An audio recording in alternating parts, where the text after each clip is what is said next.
The first question is about the structure of a season, because there are almost like two series, different series, because we have Juliet and Solo that has this adventure in a way, and then there is the uprising. So I was wondering, from the production point of view, what was the most challenging aspects of production?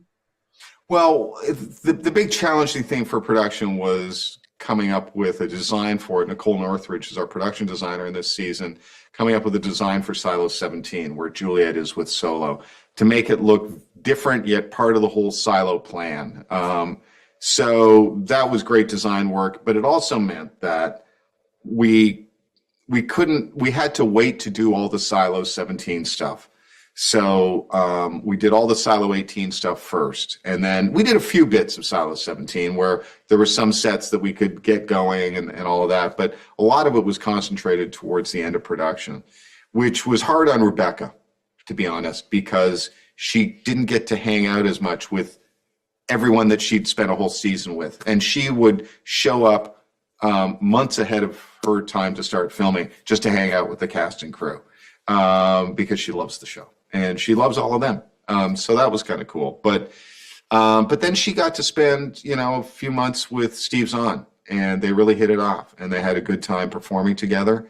So that was, not an unexpected gift. I think that Steve and Rebecca are those kinds of people that carry goodwill with them, and they generally have a good experience because that's who they are.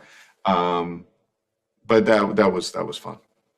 And about Steve, because Solo is this lonely character who lived all his life alone. So I was wondering, how was the interaction with him preparing for the shooting? Because obviously it's his world, and it's so amazing when we find out many details of how you lived in the silo.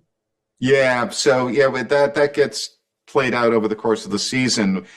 Juliet senses there's something off about this guy, that he's not telling her the entire truth, and by the end of the season, she has to find out the truth in order to get what she wants, is to be able to go back to her silo, but also to save his life. And so, we obviously told Steve the whole story right from the beginning. This is who you are. This is who you say you are. This is who you really are. This is what's going on. This is what you're protecting. This is what you don't want to face. All of that stuff. So he could play that. And right from the jump, you get that sense that this is a 12-year-old boy who is now, much older and has spent 35 years alone. So he is truly a man-child. And he just did this thing with his voice that just felt right from the beginning. It's a joy to watch his performance. About Silo 18, because there are so many characters, so I was wondering if you had to, unfortunately, cut some stories, or you had the luck to get everybody in the story that you created for them. There's times when we're heading into production, it's like we need to cut a script down because it's too many days to film, and we'll make trims. But I think that all the stories that we wanted to tell were told. And they were all fun stories, well, at least interesting, or stories that we wanted to dive into. We wanted to find out more about Bernard in particular, but also see this relationship between Camille and Sims, to see Billings and his wife, to begin this romance between Knox and Shirley, to get this sense of Walker and McLean, but reconnecting and then being separated and what that would do. So, they were all, and Bernard and Judge Meadows, that was fun to explore. It doesn't last long, but they were really interesting things that we, in the writer's room, we'd be rubbing our hands. Oh, cool. That's a good idea. Let's do that scene. And the last quick question is about, obviously, the book, because it's a series taken from a book, but also the readers have many surprises. So I was wondering, what do you think, without lots of spoilers, will surprise most? I'll tell you everything. I'll spoil the whole thing for you. No, I'm not going to do that. I think that Hugh set it up in the books, and that this is one of the reasons I really wanted to do an adaptation of these books, is he raises all these great questions, these good mysteries, and he answered them in a good, smart way. And so it felt satisfying as you go through the story. And I hope we get to do the rest of the story because, frankly, we really enjoy doing it. It's a really good show to work on. Yeah. The first question is about the new sides of your characters, because in this season we see them spring into action for different reasons. Obviously, we see a darker side of Bernard, especially in the following episodes, so that don't spoil it. And we also see a more emotional aspects of both of your characters. So I was wondering what was the most challenging elements of entering this part of the story. It's challenging to get into that darkness that would rationalize the behavior that Bernard has, particularly in episode 4. It's it's not something that I would personally ever rationalize for myself, but as an actor, you're forced into making those rationalizations and decisions, and going into that being. That was dark. That wasn't fun.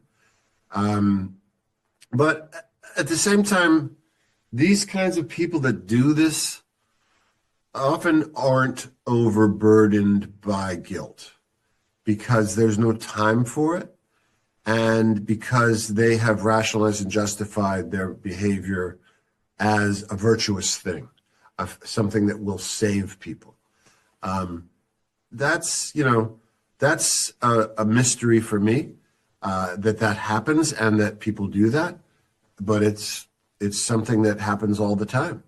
There are people that make practical decisions about whether people live or die based on a virtuous reason. Yeah. For me, I think it was less than challenging. It was more discovery of like this other sides of films that I knew existed, but how would they be expressed? And I had to do my best just to obviously be in the moment and be present with it, because the first season you didn't get to see some of those sides, but most human beings are different with their family, with their partner, than they are with people they're working with, whether, it's people in the social circles, or not even social circles, but really work spaces. You just function different at home. Like your body is a little different at home. So like I was discovering those things. For me, challenges come when I'm like always about to start. I'm like, okay, what do I do? But I felt excited about going into season 2 and inspired. But, as an actor, sometimes I'm like, okay, how do I do this? But I was coming off of doing some theater and stuff, so I was charged up, and but I still got on the set my first day and was like, oh shit, but it's all fun. I love it.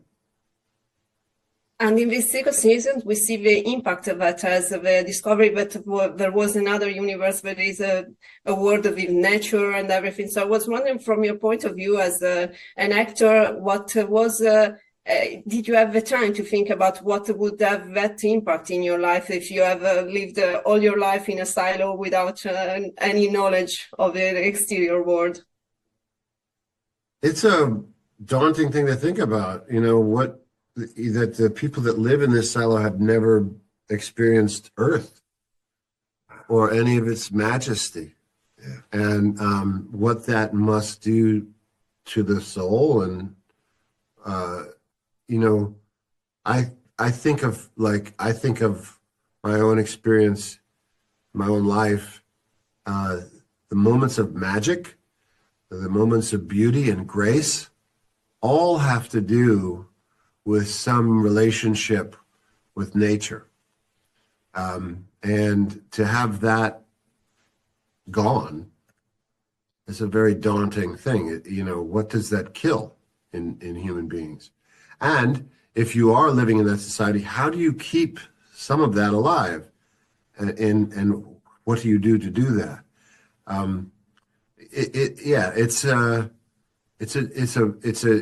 for me, it's a warning. For me, it's an allegory, a cautionary tale about you want to keep doing what you're doing. You want to keep heading down these roads of altercation and violence and war. Careful, you might wind up in a silo. Yeah, I mean, to imagine not having sunshine and oceans it's a dark thing for me, because I love nature so much, trees and but to get there, I think as an actor, I just did my best to approach like who the person who Sims is, the people that he cares about, what does he care about, and then getting on the set kind of helped get me to the space too of like, as joyful as the set is, we still like, you could see like it's such a well-designed set that you could feel the energy of a silo in some way or another, that of being just in this place where you contained. And, in some points in life, I felt contained. So it shows up in the work. And I do keep that. I think about that at times of like, we're still in this silo. So it's not like the people we see every day, because they haven't experienced the sun or birds or things. So it's a tough place to be, and it's a lot of weight to carry. But, I guess we all do our best to reflect what that truly is.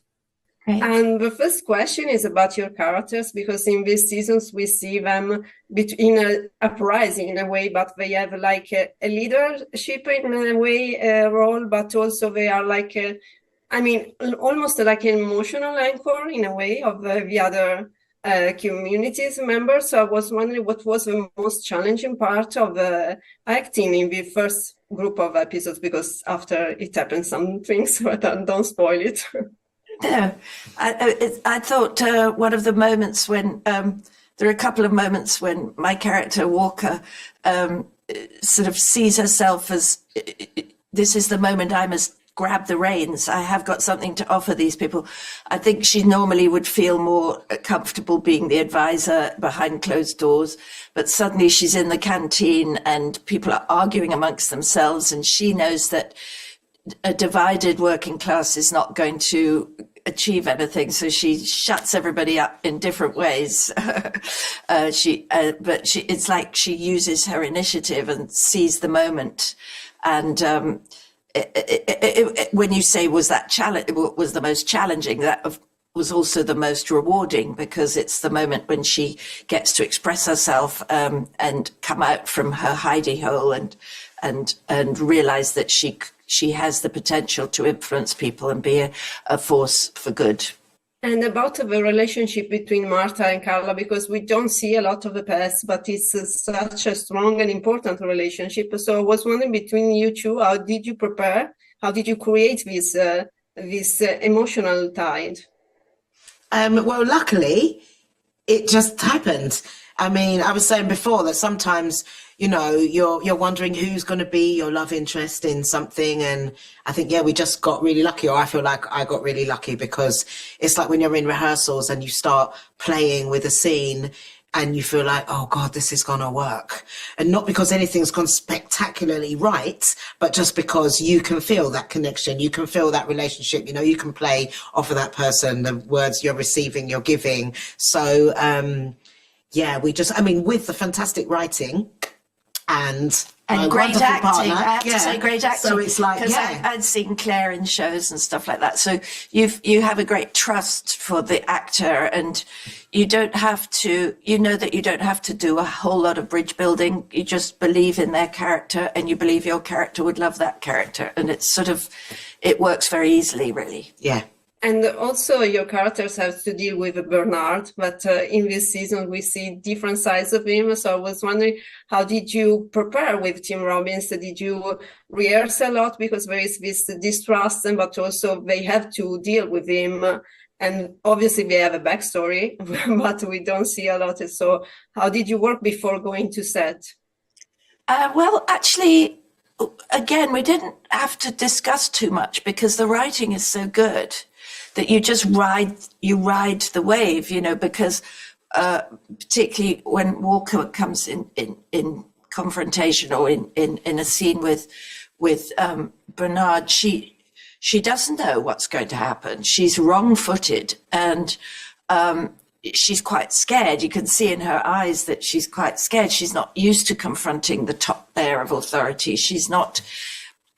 I enjoyed that because I thought if you'd made her too kind of, I know what I'm doing, you know, it would have made it less interesting. It's the fact that she is quite in fear of him and in awe of him, but she's also really scared of being taken advantage. So she wants to defend her corner.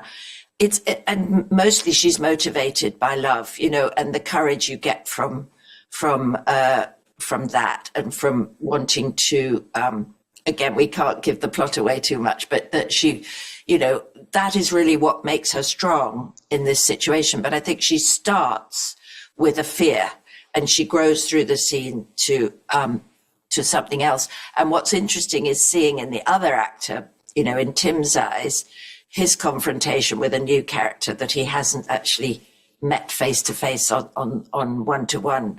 And what does he think of this strange old woman, you know, and how and also her mistrust. Why is he picking on me, you know? Maybe I have some mechanical knowledge that he needs, you know. She doesn't quite know where she stands. And those are very interesting scenes to play when you're kind of like the prey and the predator kind of walking around one another and sniffing one another out. It was great to play that. And the last quick question is because obviously in the series, the people doesn't have a knowledge of the exterior world and what was before that. So I was wondering, as there are no objects of everyday life in the setup because there are no more. So if you had the chance to pick something of your daily life and put it in the silo, what was your choice? Would be? I put it in the silo. Yeah, in the daily life of your character, because they have nothing about what we use every day and what we have around us. I think the wind. Oh, that's a The good wind, answer. like That's the a very wind, good like, answer. you know, all those different, like the breeze, the smell of the wind, strong winds. There's something about wind that just makes you feel like you're alive. It's like an invisible thing that is around you. So yeah, that's so weird actually, because they've never felt wind. I mean, they would have felt air moving in from fans, but yeah, the wind. And the temperature would be constant. And I think that sort of change of weather would be nice, you know, just to be sometimes cold wearing warm clothes and sometimes hot wearing cool clothes. Yeah. But I agree, wind is a great thought. That I agree with. I'm stealing her idea. I agree. I agree. Is about the evolution of your characters, because in this season there is this uprising and we see different sides of both your characters. So I was wondering what surprised you most. What I was taken with me when I first read the script was this beautiful balance of this kind of outward energy that Shirley and Knox have, and then in comparison to these tender moments where they are kind of stowed away inside apartments or little nooks in the silo and they can have that more intimate, quieter conversation. I think it's a really beautiful balance of the scope of what it is to be human. Yeah, one of my favorite things about Knox is the grace that as the season goes on, he's able to show people in the down deep and even in the upper silo. I think that's his turning Juliet in at the end of season 1, I think has a profound effect on his own leadership style. And so when other people have messed up, he, and with Shirley's help, is reminded they're one of us, and that means something. And he has that beautiful, well, I can't give anything away, but there's several beautiful moments of grace. And that's one of my favorite things about Knox, I think. And in the first episodes, we find out some flashback about Shirley and Juliet. And I was wondering about Knox. We don't see a lot of his past. So I was wondering if you create something in your mind that maybe you like to show in the future and you talk about with the screenwriters. Yeah, there are, it's fun to think about Knox's childhood. And there are specific things that I hope to explore in the seasons to come. And we have had those talks with the writers and Graham, and there's some pretty cool stuff. So. And about the action scenes, because this season there are a lot of amazing stuff. I was wondering, how did you work with the set? Because it's this universe is totally amazing, and it seems a real world, and it's dark, and it has all these levels and everything. So what was the most difficult part, and what surprised you most in working on action scenes? I mean, we'd constantly be surprised by stepping onto these incredible sets. The design and the art department are phenomenal. It would be a playground. You know, you have a 4-story section of the staircase that we're constantly running up and down. And you've got inside the digger void, the apartments, and you've got tangible things that you can work with and play with. And it's just, your imagination just goes wild because it's all there, and you can kind of just build from there. It makes it really fun. You feel like a little kid playing in the ultimate amusement park or the ultimate playground. Everything is real. You know, it's not one of those productions where most of it is blue screen or green screen. Most of it is practical. And that's like a real gift that we get to play with. And about obviously the spaces where we live. Obviously in the silo they don't have the objects like we have in daily life. So I was wondering if there is something that you would have liked as your character in their homes and their living spaces. Yeah, no, most people say a lift. They'd like an elevator to go up and down. That would be good. I mean, yeah. Inside the home. Oh man.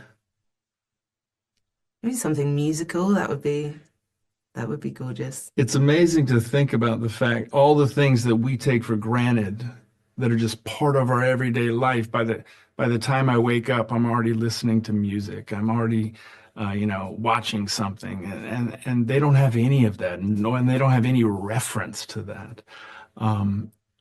It's pretty amazing to sort of put your brain in that place. And the last quick question is because there are so many characters in Silo 18, so I was wondering if there is anyone that you like more scenes together in this season, obviously in the next. God, I mean, I look forward to so many. I would love to have a scene with Patrick Kennedy. Yeah. I think that would be fun. Rick is a great.